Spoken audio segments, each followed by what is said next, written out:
అందరికీ వందనాలండి. అందరూ బాగున్నారు అనుకుంటున్నాను. ఇప్పటివరకు మనం ద్వితీయోపదేశకాండం 1 నుంచి 6 అధ్యాయాలు చదువుకున్నాం. ఈ 6 అధ్యాయాల్లో కూడా దేవుడు ఇజ్రాయేలీల్ని ఐగుప్తు బానిసత్వం నుండి విడిపించిన తర్వాత, ఇజ్రాయేలీల 40 సంవత్సరాల అరణ్య ప్రయాణం తరువాత కొత్త తరం వాళ్ళు వాగ్దాన దేశానికి దగ్గరలో ఉన్నప్పుడు, రేపో మాపో వాళ్ళు వాగ్దాన దేశంలోకి ప్రవేశిస్తారు అనగా, మోషే తాను చనిపోయే ముందు దేవుడి యొక్క ఆజ్ఞలన్నీ కూడా ఇజ్రాయేల్కి బోధిస్తున్నాడు. వాళ్ళకి దేవుడి యొక్క ఆజ్ఞలన్నీ కూడా గుర్తు చేస్తున్నాడు అని మనం చదువుకుంటూ వస్తున్నాం. ముందు అధ్యాయాల్లో వాళ్ళ యొక్క ప్రయాణం గురించి చెప్పడం, 10 ఆజ్ఞలు గుర్తు చేయడం, పూర్ణ హృదయంతో పూర్ణ మనసుతో దేవుణ్ణి ప్రేమించాలి అని చెప్పడం, ఇవన్నీ కూడా మనం చదువుకున్నాం. ఈరోజు మనం ద్వితీయోపదేశకాండం 7వ అధ్యాయం నుండి చదువుకుంటూ వెళ్దాం. నీవు స్వాధీనపరుచుకొనబోవు దేశములోనికి నీ దేవుడైన యెహోవా నిన్ను చేర్చి బహుజనములను అనగా సంఖ్యకును బలమునకు నిన్ను మించిన హిత్తీయులను, గిర్గాషీయులను, అమోరీయులను, కనానీయులను, పెరిజ్జీయులను, హివ్వీయులను, యోబూసీయులను 7 జనములు నీ ఎదుట నుండి వెళ్ళగొట్టిన తరువాత, వీళ్ళందరూ కూడా కనానీయులు అంటారు. వీళ్ళందరినీ కలిపే కనానీయులు. కనానీయులు అంటే విగ్రహారాధన చేసేవాళ్ళు. ఆ దేశాల్లో ఉన్న వాళ్ళు చేస్తున్న తప్పులను బట్టి దేవుడు వాళ్ళకి తీర్పు తీరుస్తున్నాడు. ఆ దేశం నుండి వాళ్ళని వెళ్ళగొట్టి ఇజ్రాయేలీలకి వాగ్దానం చేసిన ప్రకారంగా ఆ దేశాన్ని ఇస్తున్నాడు అని మొదటి నుండి మనం చదువుకుంటూ వస్తున్నాం. సంఖ్యలోను, సైనికులు, యుద్ధం అన్నింటిలో ఇజ్రాయేల్ కన్నా అందరూ కూడా బలవంతులు. అయినప్పటికీ కూడా దేవుడు వాళ్ళందరినీ కూడా జయించి మీకు ఆ దేశాన్ని ఇస్తాడు. ఆ దేశాన్ని మీకు ఇచ్చిన తర్వాత మీరేం చేయాలి? నీ దేవుడైన యెహోవా వారిని నీకు అప్పగించినప్పుడు నీవు వారిని హతము చేయవలెను, వారిని నిర్మూలము చేయవలెను, వారితో నిబంధన చేసుకోకూడదు, వారిని కరుణింపకూడదు. ఇవి కూడా మనం ముందద్దెలో చదువుకున్నాం. వాళ్ళ విగ్రహారాధన వీళ్ళకి అంటకూడదు అనేది భావం. నీవు వారితో వియ్యమందకూడదు, వాని కుమారునికి నీ కుమార్తెను ఇయ్యకూడదు, నీ కుమారునికి వాని కుమార్తెను పుచ్చుకొనకూడదు, నన్ను అనుసరింపకుండా ఇతర దేవతలను పూజించినట్లు నీ కుమారుణ్ణి వారు మళ్లించుదురు. అందును బట్టి యెహోవా కోపాగ్ని నీ మీద రగులుకొని ఆయన నిన్ను త్వరగా నశింపజేయును. మీరు వెళ్ళబోయే దేశంలో యుద్ధాలు చేసేటప్పుడు కానీ, యుద్ధాలు చేసిన తర్వాత కానీ విగ్రహారాధన ఎవరైతే చేస్తున్నారో వాళ్ళతో మీరు సంబంధాలు పెట్టుకోకండి, వాళ్ళతో మీరు కలిసి నివసించకండి అని చెప్తున్నాడు. కావున మీరు వారికి చేయవలసినది ఏమనగా, వారి బలిపీఠములను పడదోసి, వారి విగ్రహములను పడగొట్టి, వారి దేవతా స్తంభములను నరికివేసి, వారి ప్రతిమలను అగ్నితో కాల్చివేయవలెను. విగ్రహాలకు సంబంధించి ఏవేవైతే ఉన్నాయో వాటన్నిటిని కూడా ధ్వంసం చేయాలి. నీవు నీ దేవుడైన యెహోవాకు ప్రతిష్ఠిత జనము. దేవుడు ఎన్ని ఆజ్ఞలు ఇచ్చి ఇజ్రాయెల్ని అన్ని జనులకి సెపరేట్ చేసి వాళ్ళకి వీళ్ళకి వేరుగా ఉండాలని వీళ్ళకి ఎన్ని రకాల ఆజ్ఞలు, ఆచారాలు, పండగలు ఇచ్చాడో మనం చదువుకున్నాం. ఇంతగా దేవుడు మిమ్మల్ని ప్రత్యేకపరుచుకున్నాడు కాబట్టి నీ దేవుడైన యెహోవా భూమి మీదనున్న సమస్త జనము కంటే నిన్ను ఎక్కువగా ఎంచి నిన్ను తనకు స్వకీయ జనముగా ఏర్పరచుకొనెను. మీరు అన్యులకు వేరుగా మంచిగా ఉండాలి, దేవుడి ఆజ్ఞలు పాటించాలి అని మిమ్మల్ని స్వకీయ జనంగా, ఎందుకు స్వకీయ జనంగా? ఫ్యూచర్లో యేసుక్రీస్తు వారు వీళ్ళ సంతానం నుండే రావాలి అని అబ్రహాము, ఇస్సాకు, యాకోబులకి దేవుడిచ్చిన వాగ్దానం. దాన్ని బట్టి మిమ్మల్ని దేవుడు తన సొంత జనంగా, స్వకీయ జనంగా ఏర్పాటు చేసుకున్నాడు. మీరు సర్వజనముల కంటే విస్తార జనమని యెహోవా మిమ్మును ప్రేమించి మిమ్మును ఏర్పరచుకొనలేదు. సమస్త జనముల కంటే మీరు లెక్కకు తక్కువే కదా.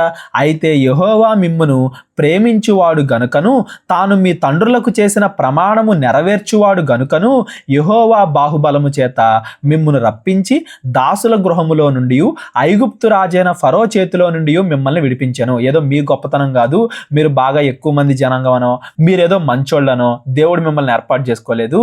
మీ పితరులకు అబ్రహాముకి ఇచ్చిన వాగ్దానం, ఆ వాగ్దానాన్ని బట్టి దేవుడు మిమ్మల్ని, మీరు ఆ టైంలో ఐగుప్తులకి దాసులుగా ఉన్నా కానీ విడిపించి మరీ దేవుడు తన వాగ్దానాన్ని నెరవేర్చుకుంటున్నాడు. కాబట్టి ఇదంతా కూడా మీరు గుర్తించండి. వెళ్ళబోతున్న దేశంలో విగ్రహారాధన చేయకుండా దేవుడు చెప్పిన ఆజ్ఞలకి లోబడండి అని మోషే వాళ్ళని హెచ్చరిస్తున్నాడు. ఈరోజు మనం కూడా యేసుక్రీస్తు వారు చేసిన త్యాగాన్ని బట్టి, మన బదులుగా యేసుక్రీస్తు వారు చనిపోవడాన్ని బట్టి దేవుడు మనకు అర్హత ఇచ్చాడు పరలోకం వెళ్ళడానికి, మంచిగా ఉండడానికి. ఆ అర్హతను మనం నెగ్లెక్ట్ చేయకూడదు. దేవుణ్ణి వదిలేసి లోకానుసారమైన ఆచారాల వైపు మనం తిరగకూడదు. అది కూడా మనం గమనించాలి. కాబట్టి నీ దేవుడైన యెహోవా తానే దేవుడు అనియు, తన్ను ప్రేమించి తన ఆజ్ఞలను అనుసరించి నడుచుకొని వారికి తన నిబంధనను స్థిరపరచువాడు అనియు, 1000 తరముల వరకు కృపచూపువాడును నమ్మదగిన దేవుడు అనియు, తన్ను ద్వేషించు వారిలో ప్రతి వానిని బహిరంగముగా నశింపజేయుటకు వానికి దండన విధించువాడనియు నీవు తెలుసుకొనవలెను. దేవుడు ప్రేమామయుడు అనేది గుర్తించాలి, కృప చూపిస్తాడు, తన వాగ్దానాన్ని నిలబెట్టుకుంటాడు అనేది గుర్తుపెట్టుకోవాలి. ఒకవేళ దేవుడికి విరోధంగా మనం పాపం చేస్తే ఆయన శిక్షిస్తాడు అనేది కూడా మీరు గుర్తుపెట్టుకోవాలి.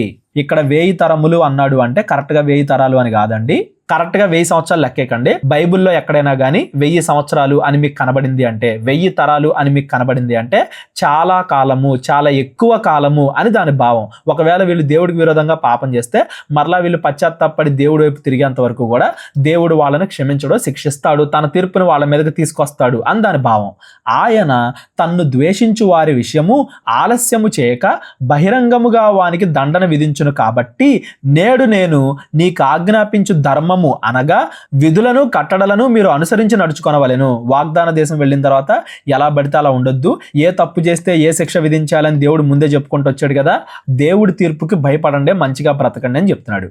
మీరు ఈ విధులను విని వాటిని అనుసరించి నడుచుకొనిన ఎడల నీ దేవుడైన యెహోవా తాను నీ పితరులతో ప్రమాణము చేసిన నిబంధనను నెరవేర్చి నీకు కృపచూపును. ఆయన నిన్ను ప్రేమించి ఆశీర్వదించి అభివృద్ధి చేసి నీకిచ్చదను అని నీ పితరులతో ప్రమాణము చేసిన దేశములో నీ గర్భఫలమును, నీ భూఫలమైన నీ సస్యమును, నీ ద్రాక్ష రసమును, నీ నూనెను, నీ పశువుల మందను, నీ గొర్రెల మందలను, మేకల మందలను దీవించును. మనకు కావాల్సిన దేవుడు భూమి మీద చేయాలి అంటే ముందుగా మనం దేవుడి ఆజ్ఞల ప్రకారంగా నడుచుకోవాలి. కొత్త నిబంధనలో కూడా ఇలాంటిదే యేసుక్రీస్తు వారు చెప్తారు. మొదట మీరు దేవుని రాజ్యాన్ని, దేవుని నీతిని వెతకండి, అటు తర్వాత మీకు కావాల్సినవి మీకు అనుగ్రహింపబడతాయి అని యేసుక్రీస్తు వారు ఎలా అయితే చెప్పారో, నీ కుటుంబంలో ఆనందం ఉండాలంటే, నీ పంటలు బాగా పండాలి అంటే, నువ్వు ఆర్థికంగా బాగుండాలి అంటే, నువ్వు బాగా కష్టపడితే మాత్రమే అది జరిగిద్దని నువ్వు ఆలోచించొద్దు. దేవుడికి ఇష్ట ప్రకారంగా మనం ఉంటేనే అవి జరుగుతాయి. లేదంటే నువ్వు ఎంత కష్టపడినా కానీ శ్రమలు దేవుడు నీ దగ్గరకు తీసుకొస్తాడు అనేది ఇక్కడ చెప్తున్నాడు. మొదట మనం దేవుడి రాజ్యాన్ని, నీతిని వెతకాలి, అటు తర్వాత మనకు కావాల్సినవి దేవుడు మనకిస్తాడు. అంతేగాని మనం దేవుడి ఆజ్ఞలను పక్కన పెట్టేసి తప్పు చేసుకుంటా ప్రభువా నాకు అవి కావాలి, ఇవి కావాలి, పంట కావాలి, ఆస్తి కావాలని అడుగుతూ ఉంటే దేవుడు ముందెళ్ళి నా ఆజ్ఞలు గైకొను, లేదంటే నీ మీదకి తీర్పు వస్తుంది అని చెప్తాడు. సమస్త జనముల కంటే ఎక్కువగా నీవు ఆశీర్వదింపబడదు. నీలో మగవానికే గాని ఆడదానికే గాని గొడ్డుతనము ఉండదు, నీ పశువుల్లోనైనను ఉండదు. యెహోవా నీ యొద్ద నుండి సర్వరోగములను తొలగించి నీ వెరిగియున్న ఐగుప్తులోని కఠినమైన క్షయవ్యాధులన్నింటినీ నీకు దూరపరిచి నిన్ను ద్వేషించు వారి మీదకే వాటిని పంపించును. ఆరోగ్యంగా మనం ఉండాలి అన్నా కానీ దేవుడి ఆజ్ఞలను మనం పాటించాలి. మరియు నీ దేవుడైన యెహోవా నీకు అప్పగించుచున్న సమస్త ప్రజలను నీవు బొత్తిగా నాశనము చేయుదువు. నీవు వారిని కటాక్షింపకూడదు, వారి దేవతలను పూజింపకూడదు. ఏలయనగా అది నీకు ఉరియగును. మీరు అక్కడికి వెళ్ళి వాళ్ళ దేవతలను పూజించి విగ్రహారాధనకు అలవాటయ్యారు అంటే మీ ఊరి మీరే వేసుకున్నట్టు, మీ తీర్పును మళ్ళీ మీ మీదకే తెచ్చుకుంటున్నారు. వాళ్ళని ఎలా అయితే దేవుడు దేశంలో నుండి తరిమేస్తున్నాడో మిమ్మల్ని కూడా తరిమేస్తారు, మీరు కూడా నాశనం అయిపోతారని చెప్పి చెప్తున్నాడు. ఇవన్నీ కూడా వాగ్దాన దేశం వెళ్ళిన తర్వాత వీళ్ళు ఎలా బ్రతకాలి, దేవుడి ఆజ్ఞలను ఎలా పాటించాలి, ఆయన ఆజ్ఞల మేరకుండా ఎలా ఉండాలి అనేది మోషే ఇజ్రాయేలుకి గుర్తు చేస్తున్నాడు ఈ కొత్త తరం వాళ్ళకి. ఈ జనులు నాకంటే విస్తారముగా ఉన్నారు, నేను ఎట్లు వారిని వెళ్ళగొట్టగలనని నీవు అనుకొందువేమో. వారికి భయపడొద్దు, వాళ్ళ సంఖ్య చూసి వాళ్ళ సైన్యాన్ని చూసి మీరు భయపడొద్దు, మీకు దేవుడు తోడున్నాడు అనేది మీరు గుర్తుపెట్టుకోండి. నీ దేవుడైన యెహోవా ఫరోకును ఐగుప్తు దేశం అంతటికి చేసిన దానిని, అనగా నీ దేవుడైన యెహోవా నిన్ను రప్పించినప్పుడు నీ కన్నులు చూసిన ఆ గొప్ప శోధనలను, సూచక క్రియలను, మహత్కార్యములను, బాహుబలమును, చాచిన చేతిని బాగుగా జ్ఞాపకము చేసుకొనుము. ఎప్పుడైనా మీకు కష్టాలు వచ్చినప్పుడు వాళ్ళని మేము ఎలా జయిస్తాము అనే అనుమానం మీకు కలిగినప్పుడు మీరు ఒకసారి పాత విషయాలను జ్ఞాపకం చేసుకోండి. ఫరో మీకంటే ఎంత శక్తివంతుడు, ఫరో సైన్యం మీకంటే ఎంత శక్తివంతమైనది. ఆ పత్తెగుళ్ళు, దేవుడు చేసిన అద్భుత కార్యాలు, ఎర్ర సముద్రాన్ని పాయలు చేయడం, సైన్యం మొత్తం నీళ్లలో కొట్టుకెళ్ళిపోవడం, ఆ మిద్యానీలతో యుద్ధం చేసినప్పుడు ఒక్కళ్ళు కూడా చనిపోకుండా మీరు యుద్ధాలు గెలవడం, ఇలాంటివన్నీ బాగుగా జ్ఞాపకం చేసుకోండి. భయపడొద్దు, జనాలను చూసి భయపడొద్దు. నీకు భయము పుట్టించుచున్న ఆ జనులందరికీ నీ దేవుడైన యెహోవా అలాగే చేయును. మరియు మిగిలిన వారును నీ కంటపడక దాగిన వారును నశించు వరకు నీ దేవుడైన యెహోవా వారి మీదికి పెద్ద కందిరీగలను పంపును. కందిరీగలను అంటే దేవుడు దేన్నైనా వాడుకుంటాడు ప్రకృతిలో. ఎవరెవరైతే దేవుడి ప్రజలకు విరోధంగా ఎదురు తిరుగుతారో వాళ్ళందరూ కూడా అలాగే నాశనం అవుతారు. ఫరో ఎలా అయితే నాశనం అయ్యాడో అలాగే నాశనం అవుతారు. మీరు విశ్వాసం కలిగి ఉండండి, దేవుడు మీకు తోడుగా ఉంటాడు. ఒకవేళ మీరు యుద్ధం ఓడిపోతున్నారు అంటే అవతల సైన్యం బాగా గొప్పది అని కాదు, మీరు విశ్వాసంలో బలహీనపడ్డారు, మీకు దేవుడి దేవుడి మీద విశ్వాసం లేదు అని దాని అర్థం. మీరు దేవుడి ఆజ్ఞలను పాటిస్తే అవతల ఉన్నది ఎంత గొప్ప సైన్యమైనా దేవుడు మిమ్మల్ని గెలిపిస్తాడు. ఒకవేళ దేవుడి ఆజ్ఞలను మీరు మీరితే అసలు అవతల సైన్యమే అవసరం లేదు, మీ మీదకు రోగాలు వచ్చి మీరే చనిపోతారు అని చెప్పి మోషే ఇక్కడ చెప్తున్నాడు. వారిని చూచి జడియవద్దు, నీ దేవుడైన యెహోవా నీ మధ్యనున్నాడు. ఆయన భయంకరుడైన మహాదేవుడు. ఎవరికి భయంకరుడు? తప్పు చేసిన వాళ్ళకి ఆయన భయంకరుడు, రోషము కలిగిన దేవుడు. మంచి చేసే వాళ్ళకి ప్రేమమయుడు, కృపను చూపించేవాడు. నీ దేవుడైన యెహోవా నీ ఎదుట నుండి క్రమక్రమముగా ఈ జనులను తొలగించును. అడవి మృగములు విస్తరించి నీకు బాధకములుగా ఉండవచ్చును గనుక వారిని ఒక్కమారే నీవు నాశనము చేయదగదు. అది నీకు క్షేమకరము కాదు. దేవుడు కొద్ది కొద్దిగా మీకు ఆ దేశాన్ని ఇస్తాడు. ఏదో ఒక్క రోజులో అంతా అయిపోవాలి అని మీరు అనుకోకండి. మీకు ఏది మంచిదో దేవుడికి తెలుసు. ఎలా చెయ్యాలో ఆయన అలా చేస్తాడు, మిమ్మల్ని గెలిపిస్తాడు. మీరు మాత్రం అటువంటి జనాలకు భయపడకండి, దేవుడి మీద విశ్వాసాన్ని కోల్పోకండి అని చెప్తున్నాడు. అయితే నీ దేవుడైన యెహోవా వారిని నీకు అప్పగించి వారిని నశింపజేయు వరకు వారిని బహుగా తల్లడిల్ల చేయును. ఆయన వారి రాజులను నీ చేతికి అప్పగించును. నీవు ఆకాశము కింద నుండి వారి నామమును నశింపజేయవలెను. నీవు వారిని నశింపజేయు వరకు ఏ మనుష్యుడును నీ ఎదుట నిలవలేకపోవును. వారి దేవతల ప్రతిమలను మీరు అగ్ని చేత కాల్చివేయవలెను. వాటి మీదనున్న వెండి బంగారములను ఆపేక్షింపకూడదు. నీవు దాని వలన చిక్కుబడుదువేమో గనుక దానిని తీసుకొనకూడదు. ఏలయనగా అది నీ దేవుడైన యెహోవాకు హేయము. దానివలే నీవు శాపగ్రస్తుడవు కాకుండునట్లు నీవు హేయమైన దాన్ని నీ ఇంటికి తేకూడదు. అది శాపగ్రస్తమే గనుక దాన్ని పూర్తిగా రోసి దాని యందు బొత్తిగా అసహ్యపడవలెను. ఇక్కడ ఏం చెప్తున్నాడంటే ఈ అధ్యాయం మొత్తం కూడా ఒకటి, విగ్రహారాధనకి దూరంగా ఉండండి అని చెప్తున్నాడు. అక్కడికి వెళ్ళిన తర్వాత ఆ విగ్రహాలను మీరు పూజించొద్దు, వాటన్నిటిని కూడా నాశనం చేయండి. ఆ బంగారం కదా విగ్రహాలు అని చెప్పేసి మీ దగ్గర తీసుకోవద్దు. ఏది కూడా విగ్రహాన్ని తీసుకొచ్చి మీ దగ్గర పెట్టుకోవద్దు. ఒకవేళ మీరు విగ్రహారాధన చేశారు అంటే, యుద్ధాలు చేసేటప్పుడు వాటిని తీసుకొచ్చి మీ ఇంట్లో పెట్టుకున్నారు అంటే దేవుడు మిమ్మల్ని శిక్షిస్తాడు, మీ మీద కూడా తీర్పుని తీసుకొస్తాడు అని చెప్పి విగ్రహారాధన గురించి హెచ్చరించాడు. అలాగే రెండో విషయం దేవుడు ఇక్కడ హెచ్చరిస్తుంది ఏంటంటే, యుద్ధాన్ని చూసి భయపడొద్దు, వాళ్ళ దగ్గర ఎక్కువ మంది జనాలు ఉన్నారు కదా అని చెప్పేసి దాన్ని చూసి మీరు భయపడొద్దు అని చెప్తున్నాడు. యుద్ధాన్ని చూసి భయపడి వీళ్ళ పితరులు 40 సంవత్సరాలు అరణ్యంలోనే ఉండాల్సి వచ్చింది. విగ్రహారాధనకు అలవాటయ్యి వాళ్ళలో 24,000 మంది ఒక్కరోజే చనిపోయారని మనం చదువుకున్నాం. పాత విషయాలు మోషే ఇక్కడ గుర్తు చేస్తూ మీరు వాళ్ళలాగా అవ్వకండి, అటు విగ్రహారాధన జోలికి వెళ్ళకండి, ఇటు మనుషుల్ని చూసి భయపడకండి. ఈ రెండిట్లో ఏది చేసినా గానీ మీరు నాశనం అవుతారు, దేవుడు మీకు తోడుండడు అని చెప్పేసి ఈ అధ్యాయం మొత్తం కూడా హెచ్చరిస్తున్నాడు. నెక్స్ట్ ద్వితీయోపదేశకాండము 8వ అధ్యాయము. మీరు బ్రతికి అభివృద్ధి నొంది యెహోవా మీ పితరులతో ప్రమాణము చేసిన దేశమునకు పోయి దాన్ని స్వాధీనపరుచుకొనున్నట్లు నేడు నీకు ఆజ్ఞాపించిన ఆజ్ఞలన్నింటినీ అనుసరించి నడుచుకొనవలెను. ఆ దేశాన్ని స్వాధీనం చేసుకోవాలంటే మీ దృష్టిలో ఉండాల్సింది యుద్ధం కాదు, మీ దృష్టిలో ఉండాల్సింది దేవుడి యొక్క ఆజ్ఞలు. సైన్యానికి ఎలా ట్రైనింగ్ ఇద్దాం, ఎక్కువ మంది సైనికుల్ని ఎలా ఏర్పాటు చేసుకుందాం, ఇది కాదు మీ ఉద్దేశంలో ఉండాల్సింది. దేవుడి ఆజ్ఞలు నేను పాటించాలి, అప్పుడు దేవుడు యుద్ధాన్ని గెలిపిస్తాడు. ఇది మీ ఆలోచనల్లో ఉండాలి. మరియు నీవు ఆయన ఆజ్ఞలను గైకొందువో లేదో నిన్ను శోధించి నీ హృదయములోనున్నది తెలుసుకొనుటకు నిన్ను అణుచు నిమిత్తము అరణ్యములో ఈ 40 సంవత్సరములు నీ దేవుడైన యెహోవా నిన్ను నడిపించిన మార్గమంతటిని జ్ఞాపకము చేసుకొనుము. ఎప్పుడైనా కానీ భూమి మీద మనకి శ్రమలు కలిగాయి అంటే ఆ టైంలో దేవుడు ఏం చేస్తాడంట, మనము ఆయన ఆజ్ఞల్ని గైకొంటామో లేదో అని దేవుడు మనల్ని శోధిస్తాడు, పరిశోధిస్తాడు, పరిశీలిస్తాడు, పరీక్షిస్తాడు. మనకి ఎటువంటి శ్రమ కలిగినా కానీ అందులో మనం పాపం చేయకుండా దేవుడి వైపు నిలబడడం మనం నేర్చుకోవాలి. ఒకవేళ దేవుడి వైపు నిలబడ్డాం అనుకోండి, దేవుడు ఆ శ్రమ మన దగ్గర నుండి తీసేస్తాడు. లేదనుకుంటే ఇంకా శ్రమలు ఎక్కువ అవుతాయి కానీ తగ్గవు. దానికి సూచన ఇజ్రాయేలు 40 సంవత్సరాల అరణ్యంలో తిరగడమే. ఈ పాత నిబంధన అంతా మనం చదువుకునేటప్పుడు వాళ్ళ దగ్గర నుండి మనం ఏం నేర్చుకోవాలి, ఏం నేర్చుకోకూడదు అనేది మనం ఎక్కడికక్కడ గమనిస్తూ ఉండాలి. ఆ ఇజ్రాయేల్ అరణ్య ప్రయాణం నుండి మనం ఏం నేర్చుకోవాలి, ఏం నేర్చుకోకూడదు, ఇవన్నీ ఎక్కడికక్కడ మనం గుర్తిస్తే వెళ్ళాలి.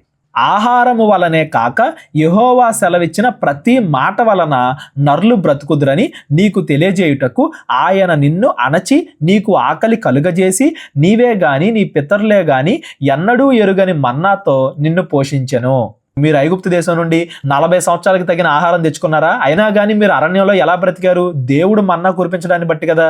దేవుడి మాట వలన మనిషి బ్రతుకుతాడు కానీ రొట్టె వలన కాదు అనే ఈ విషయాన్ని కొత్త నిబంధనలో యేసుక్రీస్తు వారు చెప్పడం కూడా మనం గమనించవచ్చు. మనం దేవుడి ఆజ్ఞల ప్రకారంగా బ్రతికితే మనకు కావాల్సిన ఆహారం, నీళ్లు, బట్టలు, ఇల్లు ఏదైనా కానీ దేవుడు మనకి ఇస్తాడు. ఒకవేళ దేవుడి ఆజ్ఞలు మనం మీరితే మన దగ్గర ఉన్న ఆహారం కూడా మనకి దక్కకుండా పోయే అవకాశాలు ఉన్నాయి. కాబట్టి దేవుడి మాట వలన ఏదైనా కలుగుతుంది అని మీరు నమ్మండి. భూమి మీద ఉండే ఆహారం కోసమో, ఇల్లు కోసమో, నీళ్ల కోసమో మీ పితరులు ఎలా అయితే తప్పు చేశారో, దేవుడికి వ్యతిరేకమయ్యారో అలా మీరు అవ్వద్దు అని చెప్పేసి మోషే ఇక్కడ వాళ్ళకి మరలా గుర్తు చేస్తున్నాడు. ఈ 40 సంవత్సరములు నీవు వేసుకొనిన బట్టలు పాతగిలలేదు, నీ కాలు వాయలేదు. ఒకడు తన కుమారుణ్ణి ఎట్లు శిక్షించెనో అట్లే నీ దేవుడైన యెహోవా నిన్ను శిక్షించువాడని నీవు తెలుసుకొని ఆయన మార్గములలో నడుచుకొనున్నట్లును ఆయనకు భయపడునట్లును నీ దేవుడైన యెహోవా ఆజ్ఞలను గైకొనవలెను. ఒక తండ్రి ఎలా శిక్షిస్తాడంట తన పిల్లవాడిని? పిల్లవాడికి తెలియాలి తండ్రి శిక్షిస్తున్నాడని, కానీ పిల్లవాడు నాశనం అయిపోకూడదు, పూర్తిగా చచ్చిపోకూడదు. దేవుడు కూడా ఒక తండ్రి ఎలా అయితే తన కుమారుడు తప్పు చేసినప్పుడు శిక్షిస్తాడో దేవుడు కూడా అలాగే శిక్షిస్తాడు. కొత్త నిబంధనలో కూడా మనకు ఉంటది కదా, మనము సహింపలేనంత శ్రమ మన దగ్గరికి దేవుడు తీసుకురాడు. ఒకవేళ మనం సహింపగలిగే శ్రమనే తీసుకొచ్చినా అందులో కూడా తప్పించుకునే మార్గాన్ని దేవుడు పెడతాడు. అంతేగాని మనం భరించలేనంత శ్రమ మన దగ్గరికి ఎప్పుడూ కూడా దేవుడు తీసుకురాడు అనేది మనం గుర్తుపెట్టుకోవాలి. ఎటువంటి పరిస్థితుల్లో ఉన్నా దేవుడి ఆజ్ఞల ప్రకారంగా మనం బ్రతకాలి. నీ దేవుడైన యెహోవా నిన్ను మంచి దేశములో ప్రవేశపెట్టును. అది నీటి వాగులను, లోయల్లో నుండి కొండల్లో నుండి పారు ఓటలను, అగాధ జలములు గల దేశము. అది గోధుమలు, యవలు, ద్రాక్ష చెట్లు, అంజూరపు చెట్లు, దానిమ్మ పండ్లను గల దేశము. ఒలీవ నూనెయు తేనె గల దేశము. కరువు అనుకోకుండా నీవు ఆహారము తిను దేశము. అందులో నీకు ఏ లోపము ఉండదు. అది ఇనుపరాళ్లు గల దేశము. దాని కొండల్లో నీవు రాగి తవ్వి తీయవచ్చును. నీవు తిని తృప్తి పొంది నీ దేవుడైన యెహోవా నీకిచ్చిన మంచి దేశమును బట్టి ఆయన్ను స్తుతింపవలెను. దేవుడు నిన్ను ఇంత గొప్పగా ఆశీర్వదించాడు, ఎటువంటి బాధలు లేని దేశానికి నిన్ను పంపిస్తున్నాడు అంటే నువ్వు తిని తాగి పాపం చేయకూడదు, తిని తాగి దేవుణ్ణి స్తుతించాలి. అంటే దేవుడికి ఇష్టమైన పనులు చేయాలి, దేవుడికి ఇచ్చిన ఆజ్ఞల ప్రకారంగా బ్రతకాలి. దేవుడు మనకి భూమి మీద మనకు కావాల్సినన్ని ఇచ్చిన తర్వాత తిని తాగి సంతోషిస్తా లోకంలో మనం ఉంటే మనం నరకానికి వెళ్ళిపోతాం. దేవుడు మనకు కావాల్సినన్ని ఇచ్చేది, తినడానికి, తాగడానికి, ఉండడానికి అన్నీ మనకి సమకూర్చేది. మనం దేవుడి మాటలు పాటించాలి, దేవుణ్ణి మహింపరచాలి, దేవుణ్ణి స్తుతించాలి అనే ఉద్దేశంతో అనేది మనం గమనించాలి. నేడు నేను నీకు ఆజ్ఞాపించు ఆయన ఆజ్ఞలను, విధులను, కట్టడలను నీవు అనుసరింపక నీ దేవుడైన యెహోవాను మరచి కడుపారా తిని మంచి ఇండ్లు కట్టించుకొని వానిలో నివసింపగా నీ పశువులు, నీ గొర్రె మేకలు వృద్ధి అయి నీకు వెండి బంగారములు విస్తరించి నీకు కలిగినదంతయు వర్ధిల్లినప్పుడు నీ మనస్సు మందించి దాసుల గృహమైన ఐగుప్తు దేశములో నుండి నిన్ను రప్పించిన నీ దేవుడైన యెహోవాను మరచెదవేమో. దేవుడు నిన్ను ఎంతగా ఆశీర్వదించినప్పుడు దేవుడి మాటలను మర్చిపోతావేమో, దేవుడికి దూరం అయిపోతావేమో. తాపకరమైన పాములను, తేళ్లును కలిగి ఎడారి అయి నీళ్లు లేని భయంకరమైన ఆ గొప్ప అరణ్యంలో ఆయన నిన్ను నడిపించెను. రాతి బండ నుండి నీకు నీళ్లు తెప్పించెను.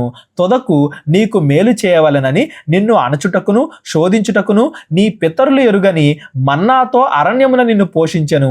అయితే మీరు మా సామర్థ్యము, మా బాహుబలము, ఎంత భాగ్యము మాకు కలుగజేసినని అనుకొందురేమో. మీ వల్లే, మా వల్లే ఇదంతా జరిగింది, మా సైన్యం గొప్పది అని చెప్పేసి మీరు గర్వపడతారేమో, మీ వల్లే ఇదంతా జరిగిందని మీరు అనుకుంటారేమో. కాగా నీ దేవుడైన యెహోవాను జ్ఞాపకము చేసుకొనవలెను.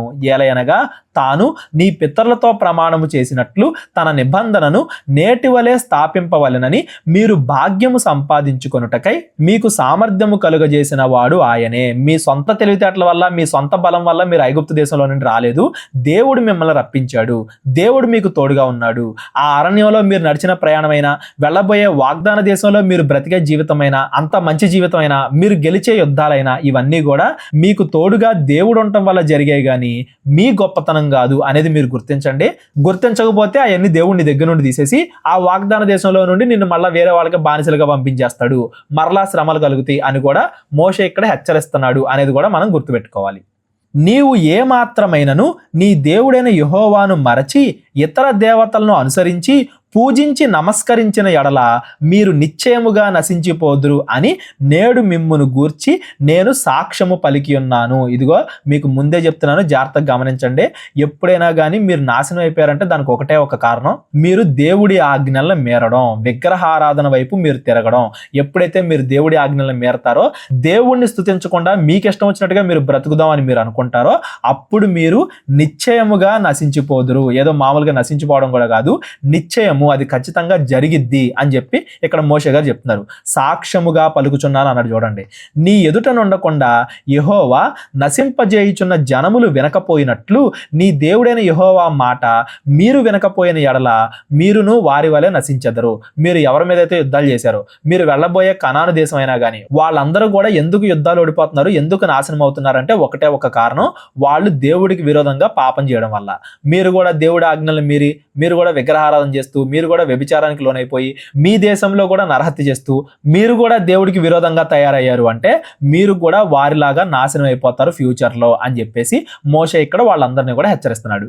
ఈ రోజు మనం చదువుకున్న ఈ 7, 8 ఈ 2 అధ్యాయాల్లో మనం గుర్తించాల్సింది ఏంటంటే, మనిషికి అతి ముఖ్యంగా కావాల్సింది దేవుడి ఆజ్ఞలు. మనకి బాగా సంపద ఉన్నప్పుడు లేదా మనం కష్టాల్లోకి వెళ్ళిపోయినప్పుడు ఎప్పుడైనా కానీ దేవుడి ఆజ్ఞల ప్రకారంగా మనం బ్రతకాలి. అప్పుడు మనకి దేవుడు తోడుంటాడు, మనకి ఏది కావాలో అది మనకి దయచేస్తాడు.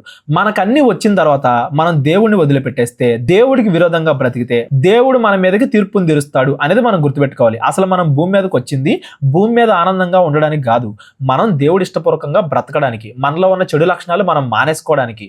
ప్రతి ఒక్కరిలో ఎంతో కొంత పర్సంటేజ్ చెడు ఉంటుంది. కొందరిలో 80% మంచి, 20% చెడు ఉండొచ్చు. కొందరిలో 50% మంచి, 50% చెడు ఉండొచ్చు. కొందరిలో 20% మంచి, 80% చెడు ఉండొచ్చు. మనలో ఉన్న చెడుని మనం పోగొట్టుకోవడానికి, మనం భూమి మీద కొన్ని విషయాలు నేర్చుకోవడానికి, మనలో ఉన్న చెడ్డ లక్షణాలు మానేసుకోవడానికి, వీటి కోసమే మనం భూమి మీదకి వచ్చాము అనేది మనం గుర్తించాలి.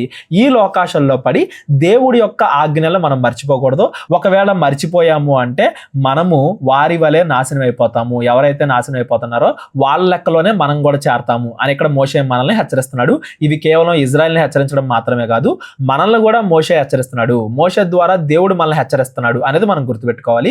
ద్వితీయోపదేశకాండం 9వ అధ్యాయం నుండి మనం రేపొద్దున చదువుకుందాం. ఈ రోజు చదువుకున్న దాంట్లో ఎవరికైనా ఏమైనా డౌట్స్ ఉన్నట్లయితే డిస్క్రిప్షన్లో నా నెంబర్ ఉంటుంది, కాల్ కానీ వాట్సాప్ కానీ చేయండి. అందరికీ వందనాలు. దేవుడు మిమ్మల్ని దీవించి ఆశీర్వదించును గాక. మా పరిచర్య కోసం ప్రార్థించండి. ప్రేరేపణ కలిగిన వాళ్ళు మా పరిచర్యకు సహకరించండి. అందరికీ వందనాలు. అందరికీ వందనాలండి. కేవలం 30 వీడియోస్లో బైబిల్ నేర్చుకోండి అనే ఎంతో విలువైన ఈ కోర్స్ జస్ట్ ₹1 మీకు కావాలి అంటే మీ పేరు, మీ ఊరు ఈ నెంబర్కి వాట్సాప్ చేయండి. ఈ కోర్సులో ఏ విషయాలు ఉంటాయో ముందుగానే తెలుసుకోవడానికి ఈ వీడియో పాస్ చేసి టాపిక్స్ అన్నీ చదువుకోండి. క్రైస్తవులందరూ ఈ బైబిల్ కోర్స్ వినాలి అని మేము కోరుకుంటున్నాం. అందరినీ దేవుడు దీవించును గాక. ఆమెన్.